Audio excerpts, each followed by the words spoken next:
घर जमाई। विकी को हमेशा किस्मत ने उसकी मेहनत से ज्यादा दिया। पैदा हुआ एक बड़े घर में, मुंह में चांदी की चम्मच लेकर, और शादी भी की एक उससे भी बड़े घर में, सोने की चम्मच मुंह में लेकर। उसे मेहनत करने का शौक नहीं था। एक शौक था, वो भी घटिया शायरी करने का। उसकी हर बात शायराना ही होती थी। जैसे कि एक दिन, दूर से देखा तो चांद पे दाग था, दूर से देखा तो चांद पे दाग था, पास से देखा साबुन का छाग था। ठोको ताली। अरे ऐसी शायरी करोगे तो ताली तो पता नहीं कोई तुमको ही ठोक देगा। शायरी वो बिल्ली है जो किसी का भी रास्ता रोक दे, और क्या मैं किल हूं जो कोई मुझे ठोक दे। मुझे तो आपसे बात ही नहीं करनी। मैं निकला था गाड़ी लेके, लेकिन दौड़ के जा रहा हूँ। मेरी शायरी कोई नहीं सुनता, मैं घर छोड़ के जा रहा हूँ। धीरे बोलिए जी, मम्मी पापा को पता चल जाएगा तो तुमको सच में तुम्हारे मायके भेज देंगे।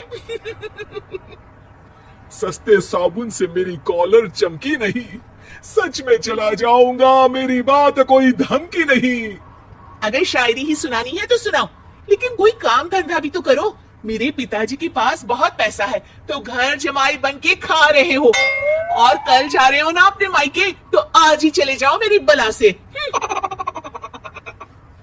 हमें तो अपनों ने लूटा, गैरों में कहां दम था हमें। अरे चुप हो जाओ, तुमको मिर्जा गालिब की कसम। अरे जाना है तो जाओ, लेकिन पहले मेरे मम्मी पापा से मिलकर जाओ, वरना वो क्या सोचेंगे। लेकिन विकी अकेले ही अपनी कार लेकर अपने मायके यानी कि अपने खुद के घर पहुंच जाता है। अरे बेटा, तू अचानक, बहू कैसी है? अरे माँ, बहू तो बिल्कुल बदल गई है, मुर्गी हाथ से निकल गई है।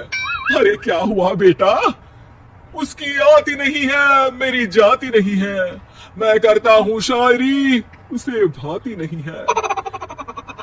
मेरे पास उसका फोन आया था बेटा, सही कह रही है वो। तुमको काम करना चाहिए, तभी तो इज्जत मिलेगी। घर जमाई बन के सास ससुर के पैसों पर कब तक ऐश उड़ाते रहोगे? मेरी जिंदगी में हर तरफ से उंगली हो रही है, फोन पर मेरी चुगली हो रही है। अरे चुगली नहीं कर रही थी बहू, वो तेरा भला चाहती है बेटा। सूखे हुए कपड़े को भी गीला कह रहे हैं लोग, चुगली करने को मेरा भला कह रहे हैं लोग। ठोको ताली। ये सुन के माँ अपने हाथ से अपना सर पीट लेती है। अरे माँ, ताली की जगह माथा क्यों ठोक रही हो? बेटा तू ना आराम कर, तेरे पिताजी भी आने वाले हैं, खाना लगा देती हूँ। विकी अपने घर भी दिन भर टीवी देखता है, तरह तरह का खाना खाता है, दोपहर तक सोता है, चाय पीता है, वीडियो गेम खेलता है, बस काम करने नहीं जाता। घर में नौकर चाकर है तो बिस्तर से हिलने तक की जरूरत नहीं पड़ती। कई बार तो विकी अपने नौकरों को बिठाकर शायरी सुनाता रहता। कब जाओगे बेटा? अरे कैसी बात कर रहे हैं डैडी, क्या आप मेरे फादर नहीं? आप मुझे भगाना चाहते हैं क्या? ये मेरा घर नहीं। अरे नहीं बेटा, तुम्हारा ही घर है। हम तो चाहते थे कि तुम यहीं रहो और मेरा काम आगे बढ़ाओ, लेकिन तुम ही चले गए घर जमाई बनने। अरे मेहनत तो गधे भी करते हैं, मैं अच्छी किस्मत लेके पैदा हुआ हूँ। मैं घर जमाई हूँ, ससुराल का फूल गेंदा हुआ हूँ। ठोको ताली। पिताजी और माँ सच में ताली बजा देते हैं। ऐसा पहली बार होता है जब विकी की शायरी पर किसी ने ताली बजाई हो। अरे आप लोग सच में ताली बजा रहे हैं?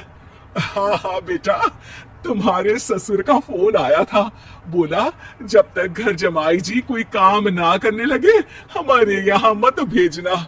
अब तू तो काम करने से रहा और तुझे रहना भी है हमारे घर में ही, करेगा भी शायरी ही, और बार बार ठोको ताली बोलेगा तो आदत डाल ही लेते हैं ताली ठोकने की।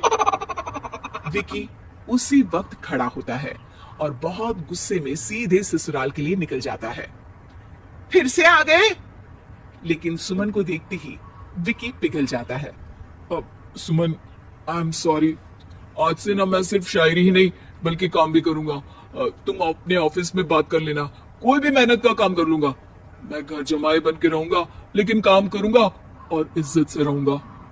मतलब सिर्फ तुम नहीं आए हो, तुम्हारे साथ तुम्हें अकल भी आ गई है। मैं अपने कारखाने का मैनेजर बनाता हूँ तुमको, कल से मेरे साथ चलना वहां। थैंक यू ससुर जी। थैंक यू से काम नहीं चलेगा, एक शायरी सुनानी पड़ेगी। जरूर जरूर। ससुर के पास पैसा होते भी मेहनत जिसको भाई है, वही सच्चा दामाद है, वही अच्छा घर जमाई है। ठोको ताली। सब विकी की शायरी पर ताली ठोक देते हैं।